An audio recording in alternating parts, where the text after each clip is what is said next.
បាទសួស្តីបងប្អូននេះជាសកម្មភាពក្រុមការងារខ្ញុំគាត់កំពុង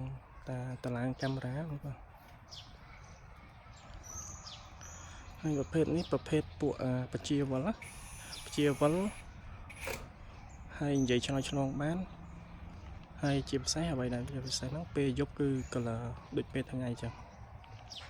ហើយខ្ញុំដាក់នៅនេះនៅសាលារៀនអញ្ចឹងដំបូងឡើយលោកគ្រូគាត់ប្រើពួកធម្មតាទេតែដោយសារគាត់ឃើញបច្ចេកវិទ្យាជំនាន់ថ្មីរបស់វលនេះគឺវាស្មូតល្អបងប្អូនដល់ពេលស្មូតល្អគាត់ដូរយកមកដាក់វលនៅទាំងអស់ជាប្រភេទកាមេរ៉ាវលនិយាយឆ្លើយឆ្លងបានតែស៊ូមអត់បានទេបងប្អូនសូមបញ្ជាក់តិចវាបានតែប្រជាវល360ហើយនឹងនិយាយឆ្លើយឆ្លងបានហើយអ្វីដែលពិសេសនោះគឺពេលយប់គឺ color ច្បាស់ដូចពេលថ្ងៃចឹងគាត់ថា color ពេលយប់វា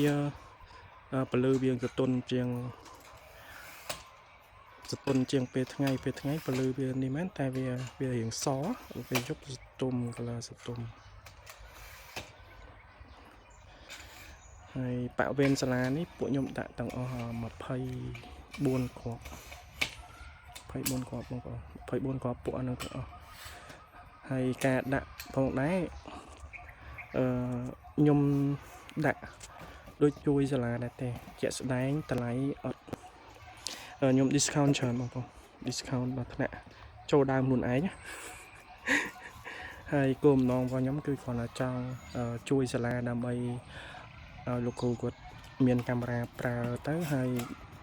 ដើម្បីពង្រឹងវិន័យក្នុងសាលាព្រមទាំងការពារសុវត្ថិភាពជូនសាលាប៉ុណ្្នឹងឯងគោលដៅរបស់ខ្ញុំអូខេអរគុណបងប្អូនទៅទីតាំងថ្មីមួយទៀត